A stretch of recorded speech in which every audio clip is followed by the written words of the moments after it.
Hello everyone, welcome to another WarLight strategic template video thing from this series that we've been doing. I have with me today Master of Disaster. Say hello, Hey Master of guys. Disaster. And we are going to go over China template. China is pretty known. It's been used on the real-time ladder a lot. We think it was created by Schwenning, this template. We are not sure. So whoever created this template, we apologize. It has no cards. You have 4 initial spots of, I believe, 4 territories. Yeah, exactly. Yeah. And you have initial income of 5. So it's pretty much all about position. So Master of Disaster, what do you look for when you are picking on China template? First of all, I check out the Northeast because Northeast is usually very good if you can get it for yourself. Because there are usually not many picks available there, and if you get this +1, it is usually very strong. Then second, I usually go for the Central or Western +1. And then I go for first and bonus.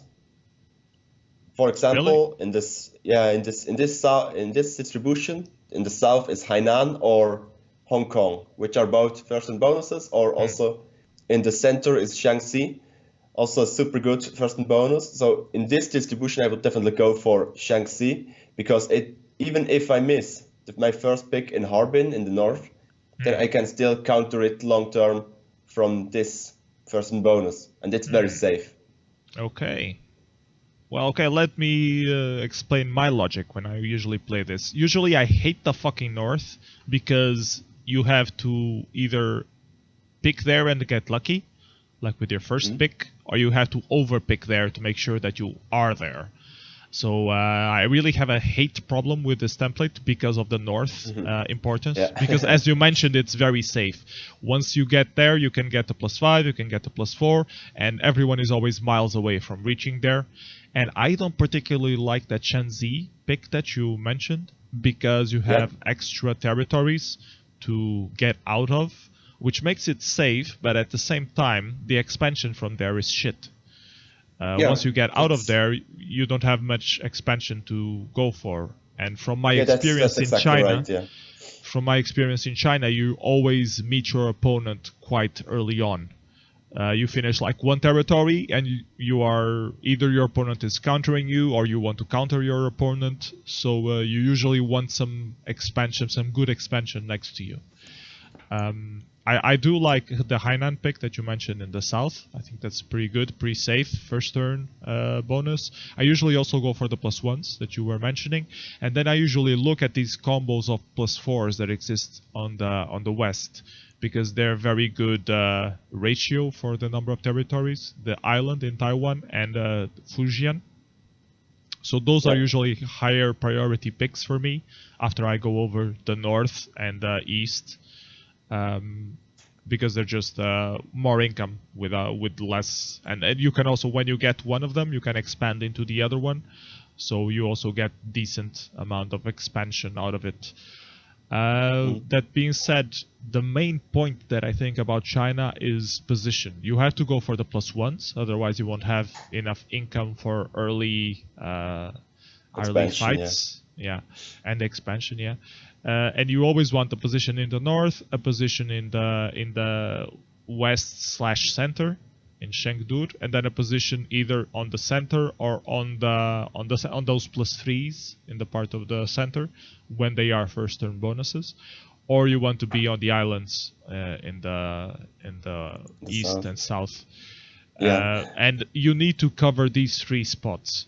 If you don't cover all these 3 spots, the game is lost, because your opponent will just expand on his safe position, and you have no way of getting there. And that's I think the main point about this template is that the bonuses are not all as efficient as the other, because you can see, as we said, for example, in the south, a +3 bonus takes 4 territories, but more in the center, for example, Hunan, 3 income is given by 7 territories. So it makes just no sense to expand there. You want to just move through this to counter your opponent's bonuses, for example, but not don't want to take it on your own. So Yeah. therefore, distribution is very important, so we can get in as many of the rich areas as possible. Yeah. Yes, And this as we is mentioned, the north is very hard to counter just because it's far away, and the east is usually hard. The west is usually hard to counter because you have these choke points around the area. You have New Jiang, you have these neutrals in East Sichuan Pass and South Sichuan Pass, and if you get like Tibet, safe Tibet, you can expand into Qinghai also very safely. You can even get Xinjiang. I've seen some games where people actually finish the whole Xinjiang, and it's very safe because there are only 2 choke points. Xinjiang is also a good option for often a rather late pick because of the +1, which is in there. And it also works as a counter to Tibet. So usually so it's also a very common play. pick here. You have to keep this in mind as well. The problem with this pick, if you get it, is that you need to break something using it. Because if you get it as a counter to Tibet, you need to go down and break Tibet. Otherwise, you are losing income. Your opponent needs to get Tibet, and you need to break Tibet after he gets Tibet. Otherwise, it's not worth the deployment and going through the neutrals to do that. So there are no cards in China. So it's all about income and position. Yeah, and therefore it's also important to just spend those 2 armies, for example, per turn to reach another area. You have to invest to reach your opponent's income. Otherwise, you will lose. And keep expanding to get more income. There are usually a few games that are lost because you are not expanding. You think, okay, I don't need a card piece, I'm bordering my opponent, I'm just gonna hammer him. And he slowly gets another area, and he has more income than you, and he just sits there with more income waiting for you to make a mistake, while he keeps expanding slowly. So I've seen a lot of games happen like that, and I've lost a few games trying to do the exact opposite, trying to hold on, and the other guy just has same income as me, and he tries hammering, and I overexpanded too much, and he just ends up breaking me. So it's very hard. You need to really think how much exact income your opponent has, and make sure that you can hold your choke points or not. So yeah, it's a very interesting template. I have a love-hate relationship with it because of the north pick, the importance of the north pick. Yeah. You want to put like 1 there, and then you think, okay, but what if I lose my 1? So you end up putting your 5 and your 6 there as well, and then you end up with 2 picks there, and and you didn't want to, And maybe even your opponent has 1 pick there, and then you have 2 picks, and your opponent has 1, and then you're screwed. Yeah, so then you wasted 1 pick and lack distribution, lack. Yeah, this would be a very much more interesting template if it would be like a random distribution in the hotspots. So everyone would have a pick in the north, everyone would have a pick in the west, everyone would have a pick in the islands. But would it be more interesting? I don't think it would be more interesting. It would just be more easier. It would be easier. Yeah, well, I don't know. Anyways, I think that's it. Can you think of anything else worth mentioning about China? No, I think that was it. Yeah.